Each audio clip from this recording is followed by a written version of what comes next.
Hello, beautiful people, and thank you again for tuning in for one of those collaborative programs through GenChap, the Grenada Planned Parenthood, the Ministry of Health Grenada, and the funding for this program is brought to you by the Canada Fund for Local Initiatives. And this collaboration, we are trying to address the lack of access to comprehensive, integrated, client-centered, including youth-friendly sexual reproductive health and rights, HIV and AIDS, and gender-based violence in Grenada. I am your host, Lorna Dale Charles, and today we are talking about women's sexual health. But in particular, we are talking about contraceptives. Now, I have with me Dr. Nicosia Fletcher, and she will be giving you some details about the different types of contraceptives and a number of other things here. Now, Dr. Fletcher, welcome to the program. And before we get started, tell the audience a little about yourself, what you do, what you've been doing I know you've been doing great things. So tell us who you are and what you have been doing. Well, thank you. Again, I'm Dr. Fletcher, and I am a general practitioner. Now, I am most passionate about female medicine. So these topics are very near and dear to me. Sexual, reproductive health and rights. I think I could do this all day, every day. Okay? What have I been up to? I'm actually in Carriacou as we speak at some clinics. So that's exactly what we're doing now. These sexual reproductive health and rights clinics. We're looking a lot at gender-based violence. We're screening for HIV. In fact, quite a few sexually transmitted infections. So we were also looking at gonorrhea, chlamydia. We weren't able to test for herpes, but what I think we're doing most importantly, because of course the screening, the pap smears and so are all important, but educating patients. I have been doing a lot of these presentations, and I still don't think it's sufficient. I think there is an immense amount of work to be done. And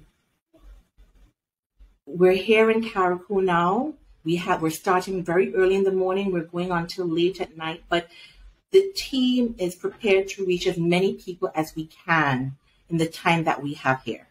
So we've been very busy. I've been very busy, but they say do something you love and you never work. It doesn't feel like work. So we're thoroughly enjoying. Absolutely. Absolutely. Remember, guys, we are talking about women's health and we are talking about contraception. Now, birth control is any method, medicine, or device used to prevent pregnancy. Women can choose from a variety of birth control methods. It is important to know that there were some contraceptives work better for others, right? And so that's a woman who wants to prevent pregnancy. Now, the type of birth control that a female uses depends on her health, her desire to have children or not to have children in the future, and her need to prevent sexually transmitted diseases. Now, Dr. Fletcher, from a medical standpoint, do you believe that women need contraceptions? Absolutely, yes. Very simply put. Now, I think whether it be counting on a calendar, right? Mm-hmm. Because that in itself is contraception, right? And knowing when you're ovulating and abstaining at that time, or any of the very long list of devices, whatever method a woman chooses to use, all women need to have some means of contraception. Because like you rightfully said, contraception is put in place to avoid unwanted pregnancies.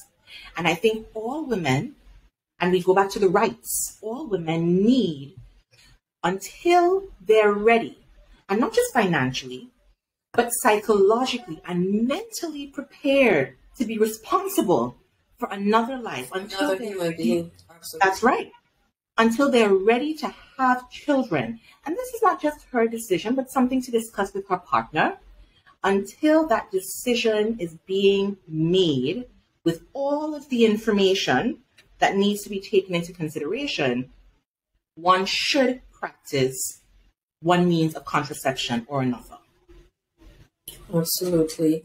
And then we know oftentimes that the idea of let's say preventing an unwanted pregnancy or not getting pregnant or delaying it oftentimes depend on the female or women.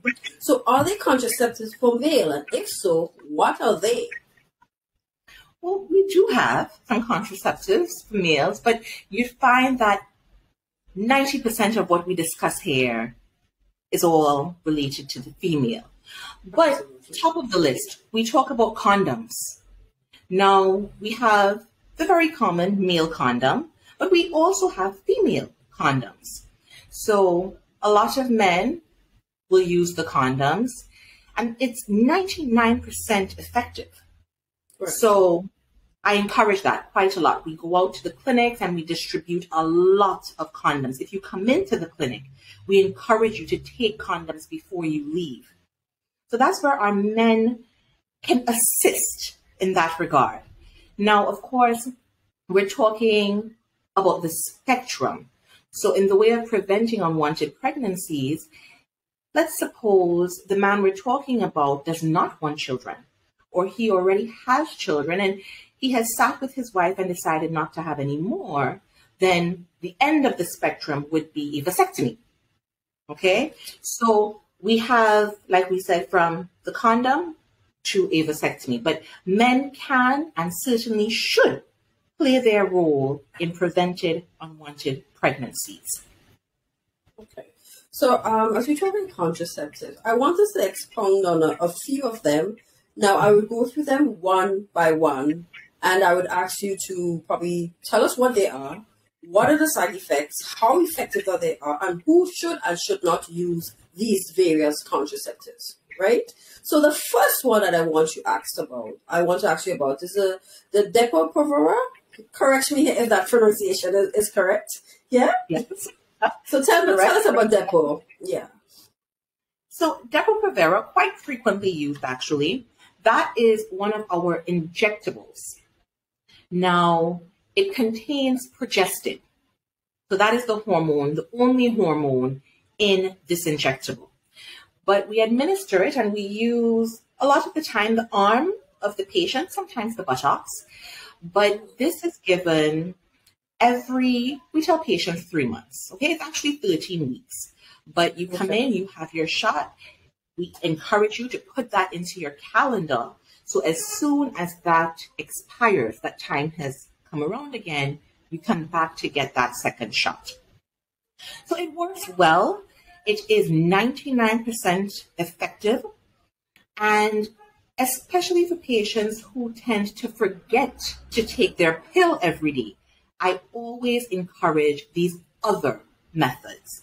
Because you'd find as we continue to chat, most of these methods are 99% effective. You know, we have to leave that 1%. But most of them are 99% effective if used correctly. So the pills that I'm sure we'll discuss are unfortunately quite often missed. You know, patients say, "Doc, you know, I forgot my pill for 2 days. Doc, I forgot the pill yesterday and I had unprotected sex." Because of that, like I said, this becomes a better option. So very good option, very safe. We will administer it in clinics. Nurses can do it for you as well. And in the way of side effects, what you find as well, because in all of the available contraceptives, we have progestin. Okay, some have some estrogen in them as well. But when we talk about progestin, now we're looking at the same hormone. So we tend to see the same adverse effects in most of these preparations. So I can, you know, cover that here, and really it stands for all of the others that we discuss. But weight gain, I'm sure, you know, most of the persons listening would say, yep, you know, I can attest to that. But we see weight gain in some patients, again, more in others than some others. Right? We also tend to see some bloating. Patients complain of bloating ever so often. Breast tenderness, that is quite commonly a complaint. We see some headaches, so it's something that we want to discuss with the patient sometimes. And really, outside of that, they're pretty safe drugs. So if it means educating our patients on some of these adverse effects and encouraging them still to find what works best for them. We don't want you to have to deal with these adverse effects. So we can try other options, something might work better for you. But I much rather, deal with a minor headache, let's say, than unwanted pregnancy. So we do have some effects that pale in comparison to what we're using the drugs to treat. So that really covers the Depo-Provera. Understood. How about the IDU? Oh, well, we have these intrauterine devices, and those work extremely well, actually. These are little they look like little T-shaped pieces of material. Now, we have the copper IUD and the hormonal IUD. Again, the hormonal one contains progestin. That's right. So this IUD is inserted into the uterus. So we go through the vagina and through the cervical os, it's inserted. Now, in the case of the copper IUD, for instance, like we said, that's non-hormonal. So that one does not have any progestin, any estrogen, no hormones at all. But the copper actually inhibits the sperm. So we're not getting fertilization of the egg. So that's how that one works. And only today I was having a very fruitful conversation with someone who just removed hers. And she had hers in for the full 10 years. So the copper IUD can stay in place for 10 years.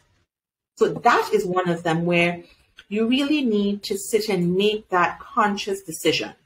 I do not want children for quite a long time, and I am prepared to use this method of contraception.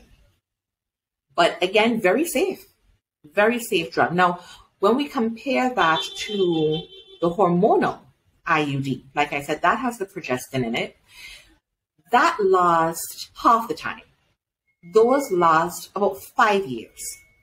Okay. So the timing is different, and how they prevent pregnancy is different as well. But again, 99% effective.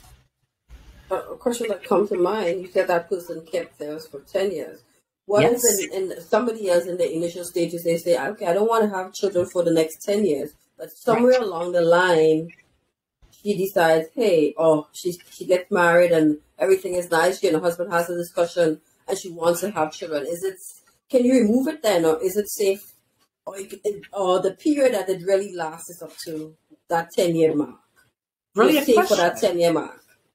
Yes, so we know that you get the effectiveness of the drug for that time. And that is something that you have to tell patients because, if they think, I cannot get pregnant for the 10 years, they may be a little bit apprehensive. But you can indeed have a physician remove that IUD, or again, a nurse. And what we've found, and a lot of studies have been done, but a woman's fertility should go back to what it was before using the method of contraception, in this case, the IUD. Now, it may take different times for different women, and you see that we say that a lot because medicine is so individualized. So one woman might remove the IUD, and you're chatting with her weeks later and she says, girl, I'm pregnant. And another woman might take months to get pregnant. But it has been found that fertility should go back to what it was prior. Okay. So you can remove it after 2 years, 5 years, but you know that you have, if you want, protection for 10. That safety net is the 10-year period. That's right. All right. So tell us now about the Micalot. Right. So we do have, this one is, It has just the progestin. I wanted to find the right words. So remember I said there are a few that contains the estrogen as well. So Right. up until now, we haven't discussed any yet. This one, this Microlute is what we call the mini pill as well. So some persons may have heard different names. But this option is actually better than others with the estrogen because we've found that especially older patients, and I say older, but ladies over 35, 40, especially if they smoke, because these patients are already at a risk for DVTs, blood clots. Now, when you use medication containing estrogen, that further increases the risk of blood clots. So if a 40-year-old came to me and she said, doc, I'm looking for some oral contraception, because again, we have different routes of administration. But if she's looking for oral contraception, and whilst getting her history, she says to me, but doc, I smoke. I've been smoking for a while, and it's something that I want to stop, but I'm not quite there yet. And again, I can respect the fact that she's trying to change this habit, but it means I do not want to use anything containing estrogen. So that is where the Microlute or the mini pill, because she wants an oral option. She wants an oral drug. That is where that drug is my preferred option. So again, very safe, and we see less of the adverse effects with this drug. Again, very effective, 99%, if taken like it should be. So you're taking this pill every day and ensuring that you do not become pregnant. So someone who smokes should not take that pill. Someone who smokes should not take one containing estrogen. So that's why this one is the perfect option. Okay. So then I have another question. I'm not sure if it's related, but it's connected. So usually they say when women get older, your estrogen levels drop. Right. Yes. Yes.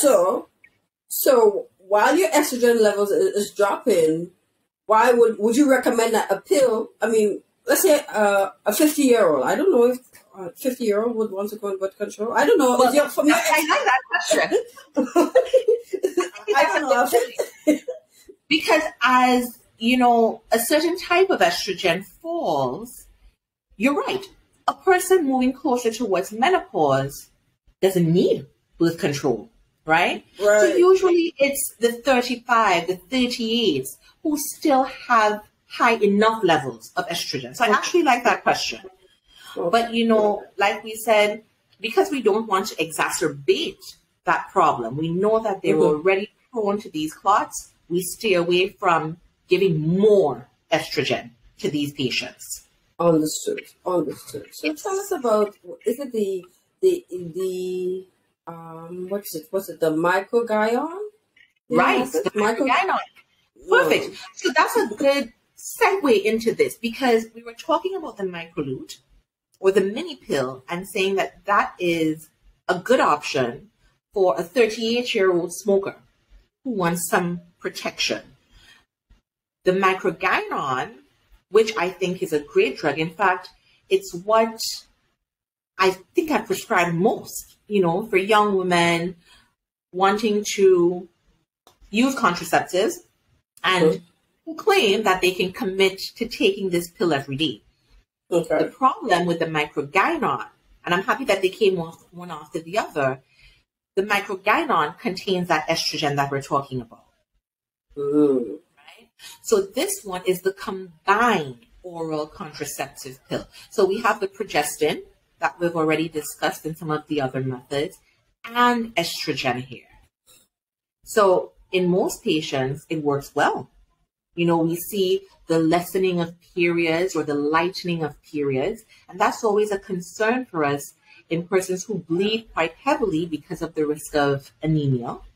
We see a decrease in pain during periods or dysmenorrhea.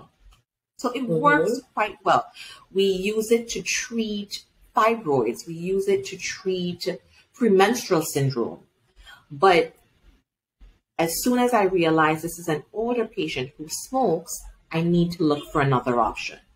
So like we said, microgynon, very effective and very commonly used, but Microlute would be the option for our smokers. Okay, so if you're not smoking, right, you're not drinking, you're not doing any, I guess, any drugs whatsoever, Right. Recreational drugs, that is. What would be the best option then? Because you talk about the younger people, we go to the middle people, and then we said probably somebody who's going down that hill, because we know that women only have a certain amount of eggs, and once you start to go down that hill, there's no more eggs, and that's when menopause starts stepping in. What advice do you give to persons? Because in recent times, when I look at the news, there are people who said they were in menopause, but they did have a kid or two. So how That's do true. we That's true. explain that to us? Sometimes Might be 1 in a million, but yeah, right. But if you're that 1 in a million, that's a problem. the problem. Yes, exactly. Some women tend to skip periods. I've had patients say to me, doc, I haven't had a period in a year. And then out of nowhere, I'm having a bleed. So there is, you have that perimenopausal stage. And within that stage, a woman can certainly become pregnant. Now, often not having your period for a year, 2 years, it's a pretty safe assumption to make. Now, like we said, if that were to happen, it really would be one of those very rare cases. But when it comes to the age, like we said, especially like the patient that I had today, if let's say someone is 40 years old and they know that they don't want any more children, the copper IUD is a good option, because that is going to take them into menopause, and then they don't need anything after that. Right? Now, like we said, our young patients, fit, healthy, non-smokers, who are comfortable giving the oral drugs or the oral route a try, microgynon. Okay? If you're a smoker, I don't mean to interrupt you though, but you say one has to take it every day. How often every day, and for how long every day? Because we know the patches is for this amount of time, that one is for this amount of time, but the everyday pill that you have to ingest, how often is every day? Because I don't know if I could remember to take something every day. And that's always a problem, and that's why I keep stressing any young woman who is committed and who's going to put that reminder on her phone and take this every day, because as soon as you tell me, doc, I'm missing days, I can't keep up with it, this is not for me, there are other routes that we're going to try. Yeah, we're not taking chances if we keep forgetting. And people get busy, so I understand that. So that's why I keep stressing, there's that disclaimer. Are you sure you're going to remember to take this pill every day? Because if not, this is not the option for you. But it is every day, ideally around the same time every day. But this is until you decide to stop contraception. So, like we said, the shot lasts for 3 months, and there are other options. The IUDs last for 5 and 10. But the pill you have to take every day until you decide, you know what? I think I want to try for a baby now. And you so see, like every day, there's not like a 21 days, it's like a 20, like, and that's every that day? too. You see, because you can get the microgynon, and there is a 7-day period that's pill free. But I don't like to use that very much, because I think, that I shouldn't say encourages, but I think after the 7 days, you get out of the habit now. So when you're supposed to start again, the likelihood of you forgetting is even higher. Now, some of the same microgynon what they've done, and I think they did this because of the point that we're making. It's so easy to forget. What they've done now is put some dummy pills. So these dummy pills, usually just some sugar, but or the microgynon EDFE, and you'd see that on the box.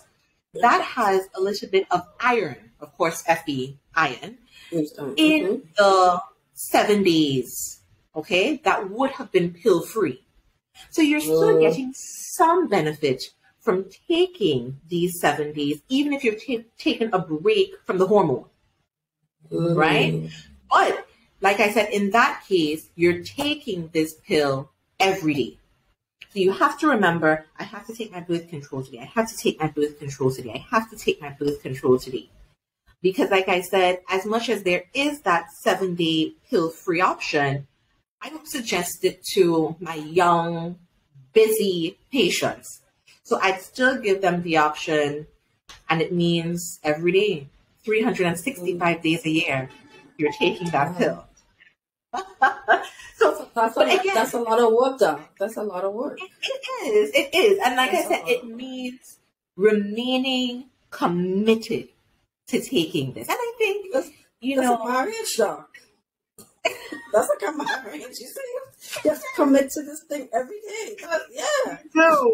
You do. Like I said, when you make the decision to stop it, it means you're prepared now for pregnancy, or you're willing to try another means of contraception. Yes? But as long as it works for you, you're taking this every day.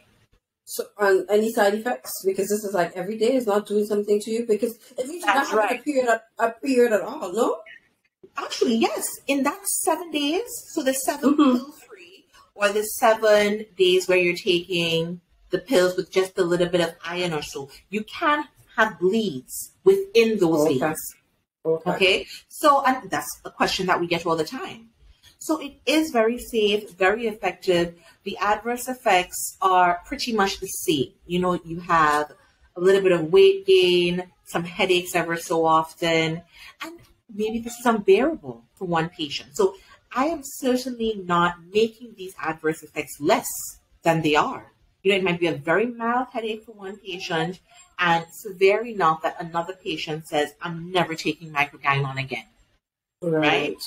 But these are the types of adverse effects we see because of the hormones. But like we said, once you take that pill-free break, most patients would have a bleed. Okay. So tell us about what is an emergency contraceptive? Right. So very similar to the microgynon that we just discussed. It has progestin as well, and well, we have some fancier words here, but it's the same thing. Levonorgestrel, that's a progestin, and then the ethinyl estradiol, that's one of the estrogens. So you see that both the emergency contraception and microgynon have the same hormones. Now, this is what we call the plan B. So, after you've engaged in sexual activity, unprotected, or you fear that you used a condom, one of our barrier methods, but it may have failed, and that happens, right? We give you the advice to take one of these pills within 24 hours. Now, maybe you can't get to a pharmacy or you forgot as well. You have up until 72 hours to take this drug to prevent implantation. So if there is fertilization of the egg, you have that 72-hour window to prevent pregnancy. Now, even within that 72 hours, the effectiveness of this drug will wane.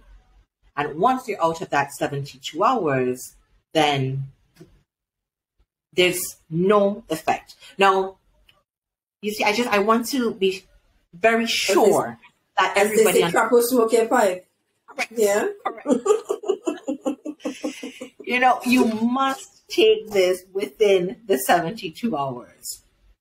Within the 24, in fact, for the best results. So that would be what the side effect would be. It's not one. It's not 99 point. Yeah. What's the side effect of that? That's the thing. So again, because like we said, it's the same hormones, we're seeing the same. Now, you see, because let's say you're just taking this one off, a patient might say they had a little bit of abdominal discomfort, maybe some nausea. And I think I've heard that quite rarely. But because it's not something that you're on for extended periods of time, we don't tend to see, although the ingredients are the same, we don't tend to see the adverse effects like we would with the microgynon. Yeah, that's because it's not in your system probably long enough. Yeah? Correct. And you're taking one pill. Right. Okay. Yes. Who should or shouldn't take an emergency pill? Well, again, because of the estrogen, no, you'd say, but doc, it's one off. But because we're talking about these same patients again. So our older patients, the smokers, we just do not want to give them estrogen, period. Right? So those patients we're very careful with. So this is something that a patient comes into you should discuss this with them and let them understand why. Because that can also encourage them to quit smoking. You realize that because of my smoking habit, my options are less. Right. So, and that's what we want. We want contraception. We want to prevent the unwanted pregnancies. We want to stop the habits of smoking and drinking excessively. So we might be able to kill two birds with one stone. But you'd find when we talk about contraceptives, this tends to be the population that we always have to be careful prescribing for because of the blood clots. Now, any of the drugs containing estrogen as well, we need to be very cautious using them in patients with high blood pressure, high cholesterol. So it's getting a very, very thorough history from these patients with a history of breast cancer as well. Because estrogen, now again, with the emergency contraceptive, is one off. But we just want to be safe rather than sorry, right? So like I said, we're very careful with treating these patients. But if you have a history of breast cancer, we're not giving you estrogen, right? Because that causes the growth of these types of cancers. So we're refraining from using estrogen in these patients. Patients with stroke, again, patients with heart disease. So you see that as we're moving along, the list is getting a little bit longer. But we do not want to use estrogens in any of these patients. Something that came to my mind when you talk about smoking and the older people, I'm not really seeing that. I'm seeing a lot of youth, young women as well smoking. So I suppose, as you said, you have to go through that thorough history to really find out, because it may not just be the more mature people, but as you can see in society, a lot of the young persons now, I think it's maybe a social thing. I don't know, but I think so. I do agree with that. Okay. And everybody's vaping as well. Right. So thorough history. Okay, understood. So tell us about the patch. Well, the patch, and actually only today I was speaking to the receptionist at GPPA, and we've been trying to source some patches. But very convenient, probably one of the more convenient methods, but it really is a very thin, almost like a Band-Aid. It's that very thin patch, beige colored, but you apply it to the skin, you change it every week. The patch has estrogen as well. So the patch has estrogen and progestin in it, and this just is absorbed into the skin and again provides the protection that we're looking for against unwanted pregnancies. Now, by applying it to the skin, although there's estrogen in it, it means that less systemic effects are seen, right, compared to if you were to take it orally. So one might argue, well, that's a safer option, but again, we just steer clear of using estrogens in certain patients because we have other options. But like I said, the patch is very effective.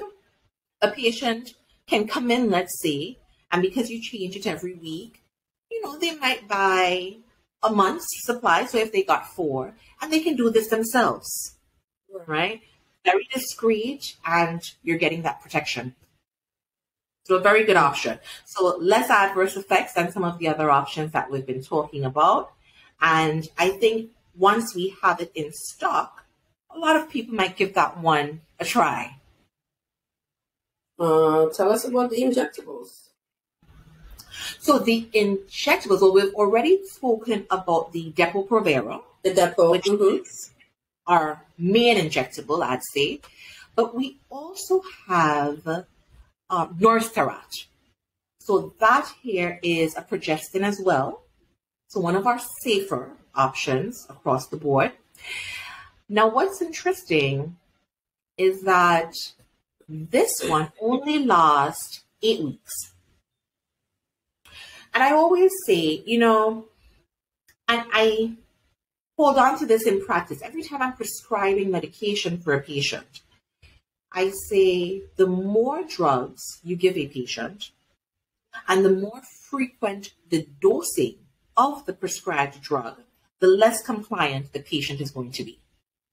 Okay? If I give someone 4 drugs and I give somebody else 2 drugs, the person on 2 drugs might say, Doc, no, I took the medication like I should have. The person on 4 is going to say, well, I missed a couple doses.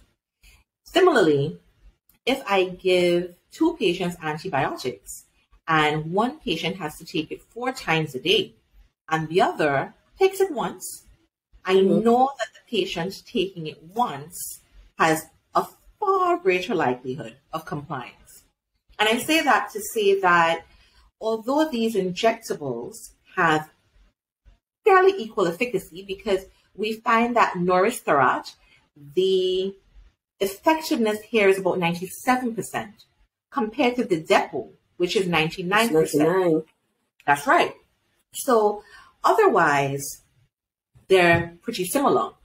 But because with the Depo, it lasts 13 weeks, and with the Norstherat, it lasts 8, persons would tend to go for the Depo-Provera. It gives you an extra 5 weeks, So that is the second injectable that we can mention here and is available at GPPA.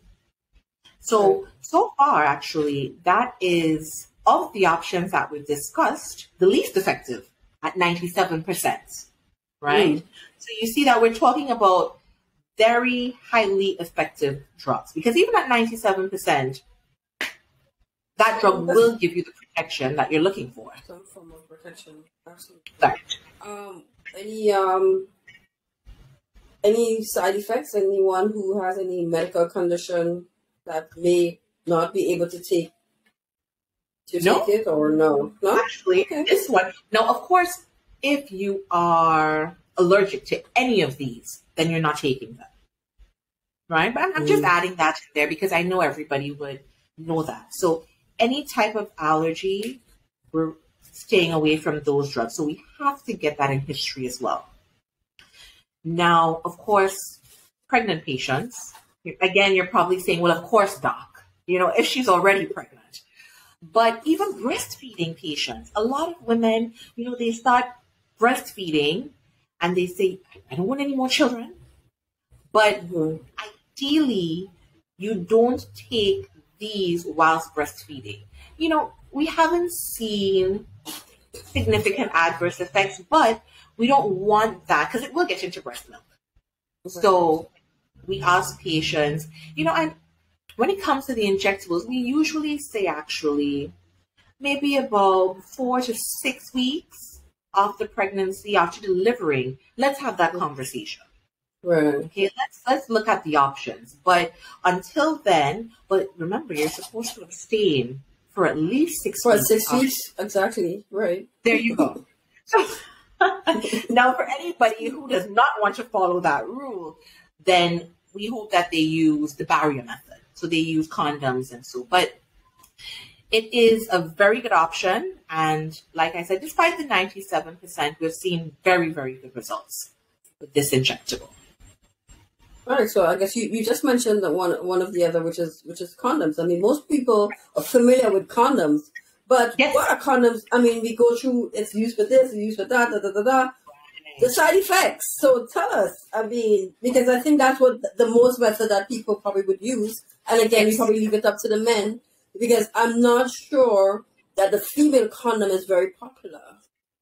But you can explain. You can probably tell me, more. You're right. That's what I thought. That's right. We do have the condoms, and you're right. I mean, most of the population resorts to condoms. And I'm happy with that because any method is better than no method. It's a method. Yeah, it's a method. That's right. So we do have the male condoms and there are the female options as well. Now, this really is just a very thin tube almost that fits over the penis. And what that does, like the heading suggests, barrier methods, it prevents the semen from getting into the female's vagina. Now, the female option, it's far less readily available. You're absolutely right about that. And the unfortunate thing is I've heard so many women say it's uncomfortable. So it's something that I always listen to patients because if it's uncomfortable, you're not going to use it. So it's something that I listen to the reports, to the complaints, and we discuss it after. But we do want to make that available for women wanting to try it because women want to have more of that responsibility. This is my body and I want to make sure that I protect me. Even if you're not prepared to do that, I'm going to do so. So it's an option. Now, when it comes to the type of condom and who can and cannot use it, so we know we have these two options. You have the latex condoms, which in fact is what's most widely available. But you'd be surprised as to how common the latex allergy is. I've met so many patients who tell me, Doc, especially when we're giving these condoms out, because most often they're latex. Right. And someone would say, oh, no, I can't have any of those. So in patients with the latex allergy, we have plastic or latex-free condoms. Very good option. Now, we even have lambskin condoms. So I think as well, that is far less readily available. The interesting thing, though, when we compare these, now when it comes to lubricants, we find that the oil-based lubricants can damage the latex. So you can use your water-based, you can use your silicone-based, but you need to be very careful with latex condoms and oil-based lubricants. That's always, I tell a lot of patients that, it's knowledge and you use it or utilize it as it becomes necessary. But the lambskin in particular, it will prevent against pregnancy, but not against STIs. So that is also a piece of information that I like to give to people. Because like I said, as little as access is to them, if someone, let's say, traveled with someone, so you need to know that this will not protect you against the long list of sexually transmitted infections. So these are the options and just little bits of information that I always like to discuss with patients. But barrier method, again, 99% effective. I have a question. What is about the lambskin? Because this is the first time I'm hearing about the lambskin, actually. Right. That the latex or the plastic does, that the lambskin doesn't have the ability to protect against STDs, because they would tell you to use a condom to protect yourself against STDs. And one would think, okay, I have the condom. Yes, it's lambskin, but I'm using a condom. What it is that gives the condom with latex Right. the ability over the lambskin. It really does just come down to, you see, a lot of these little viruses. Now, you're able to keep the semen, for instance, in this tube, like we keep saying. But in the case of some viruses, if it's able to get through, because remember, we're talking about animal material, right? Right. So if you're thinking of our skin, for instance, if this is still able to penetrate, then we're in trouble when it comes to our STIs. And the reality is that is a big problem that we're dealing with now. There are far too many, especially young people, with STIs. You know, we've been doing a lot of screening, and, you know, I just feel like we go into some communities and the nurse would say, Doc, you know, we have a couple of cases of VGRL. I've asked them to come to get screened today. And, you know, Doc, we really need to do some HIV testing. And especially, you know, when you see the young people coming into the clinic, we need to do something about this. We need to educate, re-educate, That's right. re-educate. Because there's, Exactly. like, I mean, something you said about the lambskin and the virus able to penetrate. What I would say is the viruses are getting a bit smarter and probably knows how to navigate that space. I don't know. That's your field, but I'm just thinking we have to educate and re-educate, because some methods that would work, I mean, over time, it can sometimes, like you say, if you don't do it properly, if you don't use the contraceptive properly, if you don't take it every day, then it becomes ineffective to you, not because the medicine or the method is ineffective, it's because you're not using it Exactly. or properly.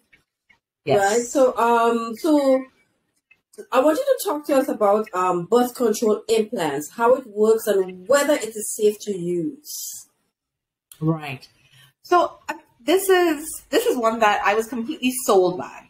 As a matter of fact, I remember a few years ago, I thought, oh, I want one of those. Now, this is very small. You know, it's quite flexible, a soft material. What that is, and there are different ones. There's the implant-on, because it's an implant. Mm-hmm. But we actually implant it. Well, the physician has to do this for you, or some nurses do as well. But it is implanted on the inside of the upper arm. And we always use the non-dominant hand. So if you're right-handed, we put it into the left inside upper arm, right? But this works well. Again, it's progestin. So that is released into the bloodstream slowly. This gives you coverage for 3 years. So certainly a good option, like we keep saying, for our patients who may forget.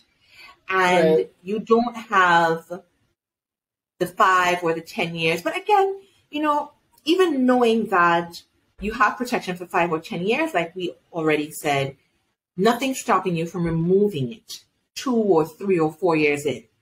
But this is a very good option. Again, it can be removed, but it gives you 3 years of protection against unwanted pregnancy. And the adverse effects here, similar. You know, you don't tend to see the weight gain and so as much, but your patient, of course, now we're going into the arm. So the patient might say, Doc, you know, my arm was a little bit sore for a couple of days, things like that. But very good option. Very good option. Like I said, the first time I heard about it, I said, oh, let me give this a little bit more thought, you know, but I was ready to just jump in. Now, the unfortunate thing is that we don't have them at GPPA now. So it is something, you know, I was chatting with Ms. Charles about it. So we don't have it now, but I do hope that it's something that can be provided in the future. Oh, well, I hope so too, because it's a method, and it's, as you say, any method is better than no method. And so as we wrap up, you know, the idea of some persons in relationships, they said that their partners don't like to use, let's say a man doesn't like to use condoms and so on. And sometimes you see a woman having 4 or 5 children, right? But we want to be supportive of our partners. So how can men play a role in advocating and supporting women who would like to have access or like to use contraceptives? Well, that is something that we can talk about for a couple hours. I know, right? No, I want to echo the education you were just talking about. I think it's so important to educate not our females alone, but our men. A man, a voice. Mm-hmm. Exactly. We need to understand the importance of the use of contraception until both parties are prepared to have a child. And until the man says, you know what, honey, I think it's time. And honey, I am prepared to come home on evenings and help you with the baby, and I'll wake up at night when the baby starts to buzz. You know, I'm making light of it, but this is very serious. Because until a man is prepared, you know, until he says, I want us to settle down, I want us to have a baby, I want us to start a family, I want us to raise this family together, then we're using contraception. Right? Now, the education becomes important. Let's look at all of our options. So you might not want to use a condom, and you might not want to do anything as drastic, one might say, as a vasectomy. But then let's look at the other options. Because if neither of us are prepared for this, I am not taking that chance. So I listened to a program recently, and I know that there are these options, and I am prepared to try this one. What are your thoughts?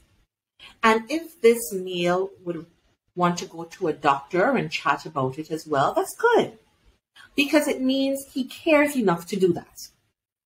Let me get this information. Let me hear from a professional. What are the pros and cons? What are the adverse effects? Because I care for you, and I want to make sure that we're making the best decision for us. So we want our females to become knowledgeable of the options as well as our males, but we need our men, like you said, to remain very supportive, because as long as you're not prepared for this baby either, I'm doing this for us. Yeah? You know, I heard once, and I think it gets dangerous when you put a couple feminists in the room, but you educate a man and you educate a man. You educate a woman and you educate a nation. We need to educate our women. Here are your options. Because as much as you need to open those lines of communication with your partners, and these partners need to see the importance of what we're discussing, you have to carry this baby for 9 months. And the unfortunate reality is that mothers play a far larger role in the home.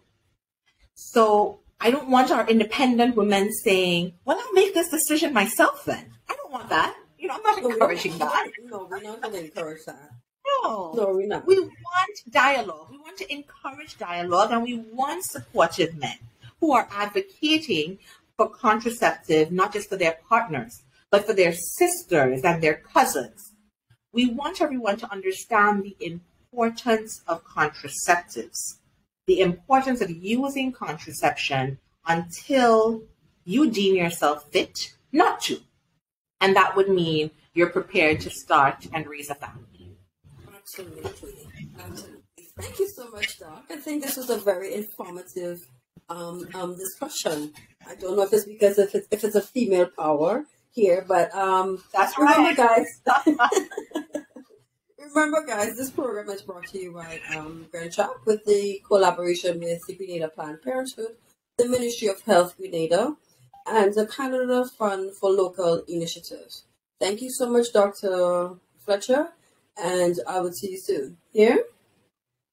Alrighty, thank you. Thank you. Bye-bye.